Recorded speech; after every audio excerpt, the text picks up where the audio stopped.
Hi friends, நான் உங்கள் சகி. நம்ம நாளும் பகிர்வோம் சேனல்ல போயிட்டு இருக்கு. Excel for Beginners in Tamil சீரீஸ்ல இது நம்ம பார்த்துட்டு இருக்கிறது pivot table videos. இது நம்மளோட 7th வீடியோ.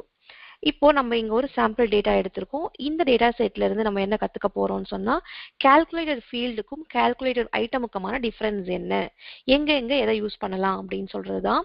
இதுல இருந்து இப்ப நம்ம ஒரு pivot table போட்டுக்கலாம். இந்த pivot table நம்ம எக்ஸிஸ்டிங் ஒர்க் ஷீட்லயே இன்சர்ட் பண்ணிக்கலாம். ஜேல இன்சர்ட் பண்ணிட்டு இதுதான் நம்மோட ஃபீல்ட் லிஸ்ட். இதுல நம்ம சேல்ஸ் பர்சனை ரோஸ்ல போட்டுக்கலாம்.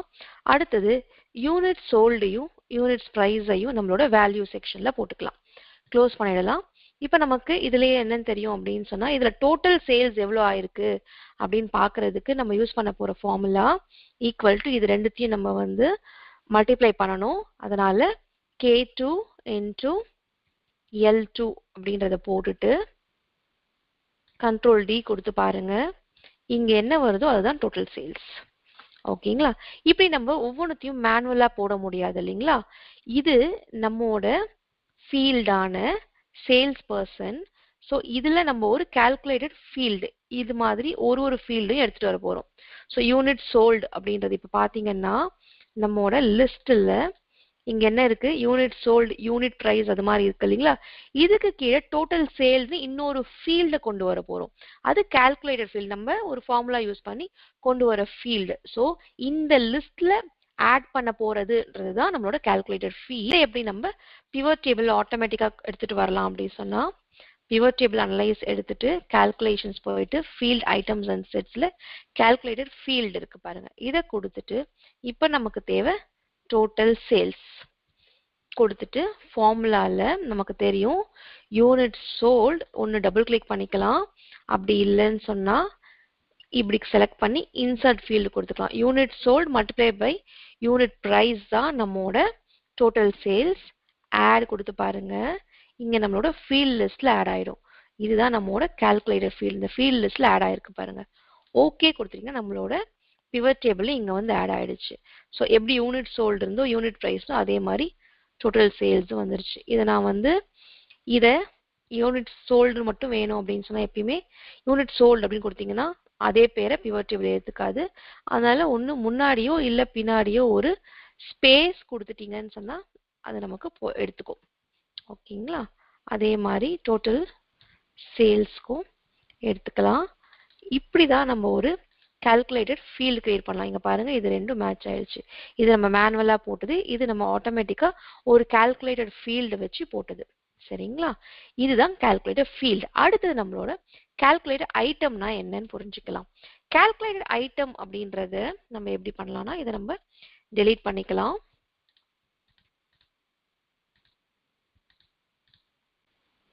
யூனிட் பிரைஸ் வேண்டாம், டோட்டல் சேல்ஸ் வேண்டாம், யூனிட் சோல்டு மட்டும் இருக்கட்டும்.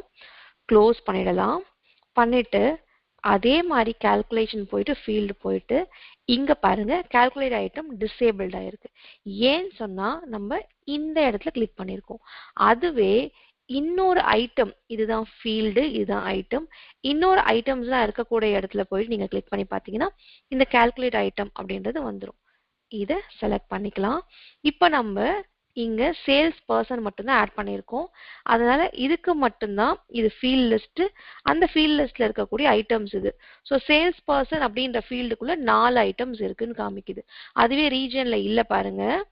இதை நம்ம போயிட்டு ரீஜன் ஆட் பண்ணி பார்க்கலாம்.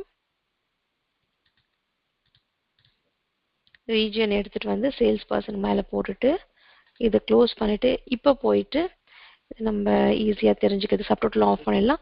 இப்போ போயிட்டு நம்மோட கால்குலேஷன்ல ஐட்டம் செலக்ட் பண்ண பாருங்க. ரீஜனுக்கும் 4 ஐட்டம் காமிக்கும். அதே மாதிரி சேல்ஸ் பர்சனுக்கும் 4 ஐட்டம் காமிக்கும். ஓகேங்களா? இப்ப நமக்கு ஈஸியா புரிஞ்சிருக்கும் ஃபீல்டுனா என்ன, அதே மாதிரி ஃபீல்டுக்குள்ள இருக்கிற ஐட்டம்ஸ்னா என்ன அப்படின்னு சொல்றது. அடுத்தது இப்ப நம்ம இதுல இருந்து ஒரு கால்குலேட்டட் ஐட்டம் கிரியேட் பண்ண போறோம். அது எப்படி சொன்னா இதை நம்ம எடுத்து விட்டுடுவோம். ரீஜியன் மட்டும் எடுத்து விட்டுடுவோம் ஈஸியா புரிஞ்சுக்கிறதுக்காக. கால்குலேட் ஐட்டம் எப்படி கிரியேட் பண்ணலாம்னு சொன்னா இப்போ நமக்கு இங்க இந்த ஐட்டம்ல 2 ஃபீமேல் மெம்பர்ஸ், 2 மேல் மெம்பர் இருக்காங்க. அதனால நம்ம மேல் கான்ட்ரிபியூஷன் எவ்வளோ, ஃபீமேல் கான்ட்ரிபியூஷன் எவ்வளோ இந்த சேல்ஸ்லன்றத பார்க்குற மாதிரி ஒரு ஈஸியான டேட்டா எடுப்போம். அதனால நம்ம இங்க என்ன பண்ணிக்கலாம்னா, இங்க போயிட்டு கான்ட்ரிபியூஷன் பை men ஃபார்முலா என்ன அதுக்கு, அனிலோட கான்ட்ரிபியூஷன் பிளஸ்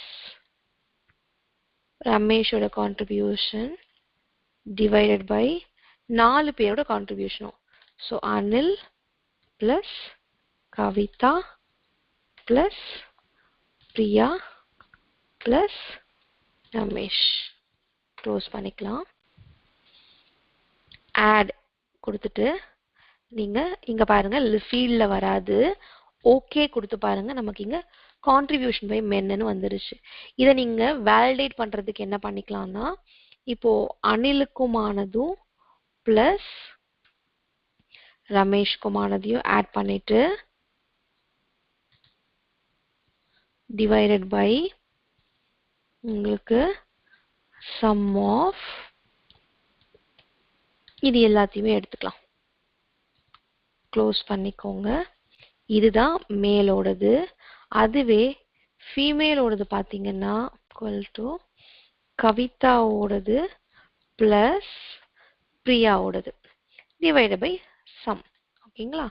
ஸோ அதுதான் நம்மோட ஃபீமேல் கான்ட்ரிபியூஷன். ஸோ இது மேல், இது நம்மோட ஃபீமேல். இதான் நம்ம வந்து கான்ட்ரிபியூஷன் பை மென் அப்படின்றத பார்த்துருக்கோம். அடுத்து கான்ட்ரிபியூஷன் பை விமன் கிரியேட் பண்ணலாம்.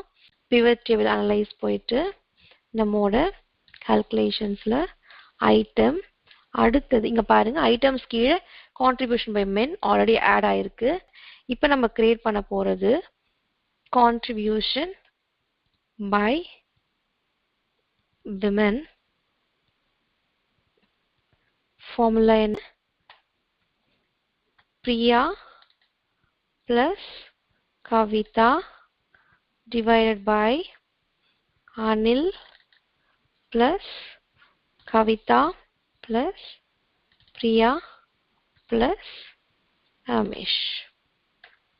இப்போ ஆட் பண்ணிக்கோங்க. ஆட் பண்ணிட்டு நீங்க ஓகே கொடுத்துருங்க. இங்க வந்து பாருங்க கான்ட்ரிபியூஷன் விமன் வந்துருச்சு.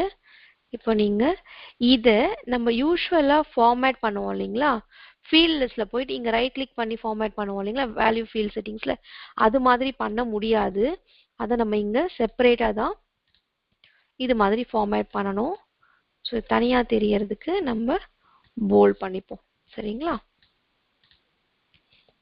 இதுதான் இவங்களோட வேல்யூஸ், இதுதான் இவங்களோட கான்ட்ரிபியூஷன். இதை தான் நம்ம இங்க ஆல்ரெடி 56 and 44 மேனுவலா போட்டோம். இதை நம்ம இங்க பிவட் டேபிள்லயே கால்குலேட்டட் ஐட்டம்ஸ் வச்சு கிரியேட் பண்ணியிருக்கோம். இதுதான் நமக்கான கால்குலேட்டட் ஃபீல்டுக்கும் கால்குலேட்டட் ஐட்டமுக்கான டிஃபரன்ஸ். இதை நம்ம ஒரு டிஃபரன்ஸ் அப்படின்னு சொல்லிட்டு ஒரு டேபிள் கிரியேட் பண்ணியிருக்கோம். ஸோ ஸ்கோப் அப்படின்னு சொன்னா உங்களுக்கு ஃபீல்ட் அப்படின்றது டிஃப்ரெண்ட் ஃபீல்ட்ஸ்க்கு அக்ராஸா ஒர்க் பண்ணும். நிறைய ஃபீல்ட்ஸ் இருந்துன்னு சொன்னா எல்லாத்துக்கும் சேர்த்தபடி ஒரு சம் அது மாதிரி கிரியேட் பண்ணும். அதுவே கால்குலேட் ஐட்டம் அப்படின்னு சொல்றது ஒரு ஃபீல்ட், இப்போ நம்ம சேல்ஸ் பர்சனுக்கு மட்டும் போட்டோம், அதே மாதிரி ரீஜனுக்கு மட்டும் போடலாம். அது மாதிரி ஒரு ஃபீல்டுக்குமா தான் உங்களுக்கு ஒர்க் பண்ணும். எக்ஸாம்பிள் யூஸ் நம்ம ஆல்ரெடி அங்கே டோட்டல் சேல்ஸ் பார்த்த மாதிரி ப்ராஃபிட் வேணும்னா பார்க்கலாம். நம்ம மேல் ஐட்டம் ஆல்ரெடி நம்ம இங்கே கிரியேட் பண்ணிட்டோம், கால்குலேட் ஐட்டம் 1. அடுத்தது இது எங்க வரும்னு சொன்னா நம்ம ஆல்ரெடி பார்த்தோம், ஃபீல்ட் அப்படின்றது ஒரு புது ஃபீல்டா வேல்யூ ஏரியாஸ்ல கிரியேட் ஆகுது. அதுவே உங்களுக்கு கால்குலேட் ஐட்டம் அப்படின்னு சொல்றது ரோ காலம். இங்க பாருங்க, இங்க உங்களுக்கு ரோ காலம் கீழவே உங்களுக்கு இப்ப நமக்கு இதை ரோஸா போட்டிருக்கோம். இதே நீங்க காலமா போட்டா கூட இங்க பாருங்க, நீங்க இதை காலமா போட்டா கூட உங்களுக்கு இது மாதிரி உங்களுக்கு வந்துடும். சரிங்களா? ஸோ அதுதான் இது. ஸோ இது வந்து நியூ ஒரு ரோ காலம் ஏரியால இது நமக்கு வந்துடும். விசிபிலிட்டி பார்த்தீங்கன்னா பிவட் டேபிள் ஃபீல்ட் லிஸ்ட்ல நமக்கு கால்குலேட்டர் ஃபீல்டு தெரியும், ஆனா கால்குலேட் ஐட்டம்ன்றது ஃபீல்ட் லிஸ்ட்ல தெரியாது. ஓகேங்களா? இந்த ஐட்டம்ஸ்க்கு கீழே அந்த அனில் அவங்க எல்லாம் இருந்தாங்களே அதுக்கு கீழே நமக்கு ஒரு ஐட்டமா கிரியேட் ஆகும். கால்குலேஷன் ஆர்டர் என்னன்னு பாத்தீங்கன்னா கால்குலேட்டட் ஃபீல்ட் அப்படின்னு சொல்றது ஃபர்ஸ்ட் அந்த ஃபீல்டு கீழே இருக்கிறது எல்லாத்தையுமே சம் பண்ணிட்டு அதுக்கப்புறமா அதுக்கான ஃபார்முலா உங்களுக்கு போடும். ஸோ இப்போ என்ன பார்த்தோம் நம்ம சேல்ஸ் எக்ஸ்பென்ஸ் பார்த்தோம். ஸோ சேல்ஸ் எல்லாம் எக்ஸ்பென்ஸ் எல்லாம் தனியா பண்ணிட்டு அதுக்கப்புறம் அதுக்குள்ள சேல்ஸ் மைனஸ் எக்ஸ்பென்ஸ் அப்படின்னு போட்டிருக்கோம். அந்த ஃபார்முலாவை அது ஒர்க் அவுட் பண்ணும். அதுவே கால்குலேட் ஐட்டம் அப்படின்னு சொல்றது நமக்கு ஃபர்ஸ்ட் அந்த ஃபார்முலாவை போட்டுடும். அடுத்தது லிமிடேஷன்ஸ் என்னன்னு பாத்தீங்கன்னா மோஸ்ட்லி இந்த கால்குலேட்டர் ஃபீல்டு அப்படின்னு சொல்றது சம் அக்ரிகேஷனுக்கு தான் ஒர்க் ஆகும். ஒரு ஒரு ஐட்டமையும் நமக்கு ரெஃபரன்ஸ் பண்ணாதுன்றதை நம்ம ஆல்ரெடி பார்த்துட்டோம். இதோட அதாவது கால்குலேட்டர் ஐட்டமோட லிமிடேஷன்ஸ் என்ன அப்படின்னு பாத்தீங்கன்னா இது பெர்ஃபார்மன்ஸை கொஞ்சம் ஸ்லோ பண்ணும் பெரிய டேட்டா செட்டா இருக்கிறச்சு. அதே மாதிரி நம்மளோட ஃபீல்ட் டு ரிப்போர்ட் ஃபில்டர்ஸ் இருக்கும் இல்லைங்களா, அதுக்கெல்லாம் இப்போ கீழே இருந்து நம்ம ரிப்போர்ட் ஃபில்டரா இதை மேலே எடுத்துட்டு போய் போடணும் அப்படின்னு நினைச்சோம்னா போட முடியாது. அதே மாதிரி நமக்கு இது எதுக்கு பெஸ்ட் அப்படின்னு பார்த்தோம் அப்படின்னு சொன்னா மெட்ரிக்ஸ் கிரியேட் பண்றதுக்கு கால்குலேட்டட் ஃபீல்டு தான் பெஸ்ட். மார்ஜினோ இல்ல போனஸோ இல்ல டாக்ஸ் பர்சன்டேஜ் எவ்வளோன்னு கண்டுபிடிக்கிறதுக்கு கால்குலேட்டர் ஃபீல்டு யூஸ் பண்ணும். அதுவே உங்களுக்கு குரூப் பண்ணணும் ஒரு கம்பைன் பண்ணணும் ஒரு கேட்டகரிஸ் அப்படின்னு சொல்ற பட்சத்துல நம்ம கால்குலேட் ஐட்டம் அப்படின்றத யூஸ் பண்ணிக்கலாம். இதுதான் கால்குலேட்டர் ஃபீல்டுக்கும் கால்குலேட்டர் ஐட்டமுக்குமான டிஃபரன்ஸ். அதோட லிமிடேஷன்ஸ் என்ன யூசேஜ் என்னன்றதை பார்த்துட்டோம். இதான் நம்ம அதுக்கான எக்ஸாம்பிளையும் பார்த்துட்டோம். உங்களுக்கு இந்த வீடியோ யூஸ்ஃபுல்லா இருந்திருக்கும்னு நினைக்கிறேன். நீங்களும் அப்படின்னு நினைச்சீங்கன்னா நம்ம ஃப்ரெண்ட்ஸ் அண்ட் ஃபேமிலி கூட ஷேர் பண்ணிக்கோங்க. நம்ம நாளும் பகிர்வோம் சேனலுக்கு நீங்க சப்ஸ்கிரைப் பண்ணலாம், சப்ஸ்கிரைப் பண்ணிடுங்க. நம்ம வீடியோஸ்க்கு ஒரு லைக் கொடுத்துருங்க. நன்றி, வணக்கம்.